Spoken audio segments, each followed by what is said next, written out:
کسی گاؤں میں ایک چغل خور رہتا تھا۔ دوسروں کی چغلی کھانا اس کی عادت تھی اور وہ کوشش کے باوجود اس عادت کو چھوڑ نہ سکا تھا۔ اسی عادت کی وجہ سے اسے اپنی ملازمت سے بھی ہاتھ دھونا پڑے۔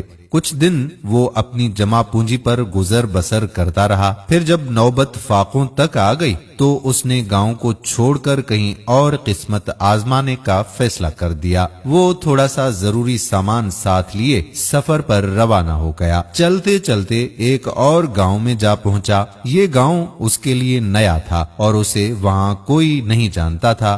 وہ ایک کسان کے پاس گیا اور اس سے ملازمت کی درخواست کی۔ کسان اکیلا تھا اور اسے ملازم کی ضرورت تھی۔ چغل خور اتفاق سے کھیتی باڑی کا سارا کام بھی جانتا تھا، اس لیے کسان اسے اپنے پاس ملازم رکھنے کو تیار ہو گیا۔ کسان نے جب چغل خور سے تنخواہ کی بات کی تو اس نے کہا کہ آپ مجھے صرف روٹی کپڑا دے دیں اور یہ اجازت دیں کہ 6 ماہ بعد آپ کی صرف ایک چغلی کھا لیا کروں۔ کسان یہ سن کر پہلے تو بہت حیران ہوا، پھر دل میں سوچنے لگا کہ مفت میں نوکر مل رہا ہے، خالی روٹی کپڑے میں کیا برا ہے؟ 6 ماہ بعد ایک چغلی کھا لے گا تو میرا کیا بگاڑ لے گا؟ چنانچہ اس نے چغل خور کو ملازمت پر رکھ لیا۔ 6 مہینے گزر گئے۔ کسان تو چغل خور کی بات کو بھول چکا تھا، مگر چغل خور کو یہ بات یاد تھی۔ معاہدے کی روح سے وہ کسان کی چغلی کھا سکتا تھا۔ ایک روز جب کسان کھیتوں میں گیا ہوا تھا اور گھر میں اس کی بیوی اکیلی تھی، چغل خور کسان کی بیوی کے پاس گیا اور ہمدردی جتاتے ہوئے کہنے لگا کہ کسان کوڑھی ہو گیا ہے، اس نے اپنی بیماری تم سے چھپائی ہوئی ہے۔ کسان کی بیوی پہلے تو حیران ہوئی، مگر چغل خور نے اپنی لفاظی سے اس کو قائل کر دیا اور کہا کہ کوڑھی آدمی کا جسم نمکین ہو جاتا ہے۔ اگر تم جاننا چاہتی ہو کہ کسان کوڑھی ہو گیا ہے یا نہیں تو تم اس کے جسم کو کاٹ کر دیکھ سکتی ہو۔ کسان کی بیوی اس کی باتوں میں آ گئی۔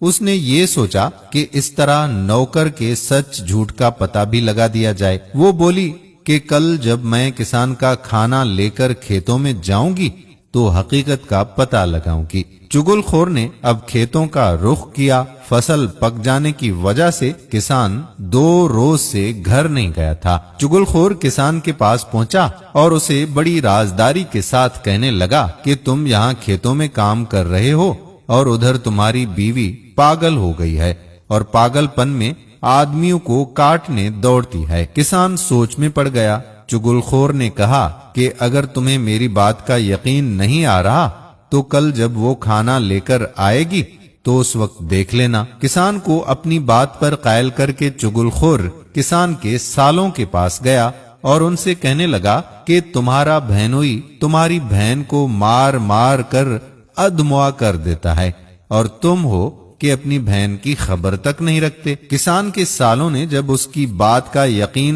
نہیں کیا تو چغل خور کہنے لگا کہ اگر تم یہ سمجھتے ہو کہ میں جھوٹ بول رہا ہوں تو کل دوپہر کو جب تمہاری بہن کھانا لے کر کھیتوں میں جائے گی تو اس وقت تم خود دیکھ لینا کہ کسان تمہاری بہن کو کس طرح مارتا ہے۔ کسان کے سالے چغل خور کی باتوں میں آ گئے اور کہنے لگے کہ اچھا، کل ہم کھیت میں چھپ کر سب کچھ اپنی آنکھوں سے دیکھیں گے۔ چغل خور ان سے رخصت ہو کر کسان کے بھائیوں کے پاس گیا اور ان سے کہنے لگا کہ تمہارے بھائی کے سالے ہر چوتھے روز آ کر اسے مارتے پیٹتے ہیں اور تم ہو کہ اپنے بھائی کی مدد کو نہیں آتے۔ انہوں نے چغل خور کی بات پر شک کیا تو وہ کہنے لگا کہ اگر تمہیں میری بات کا یقین نہیں آ رہا تو کل دوپہر کو کھیتوں میں آ کر اپنی آنکھوں سے دیکھ لینا کہ کسان کے سالے اسے کیسے مارتے ہیں۔ کسان کے بھائی بھی اس کی باتوں میں آ گئے اور کہنے لگے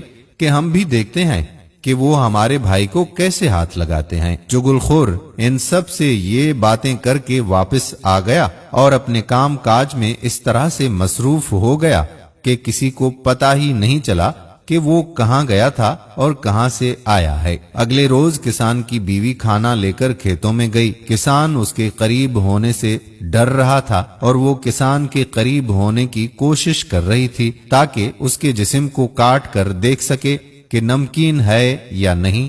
جو ہی وہ سالن اور روٹی زمین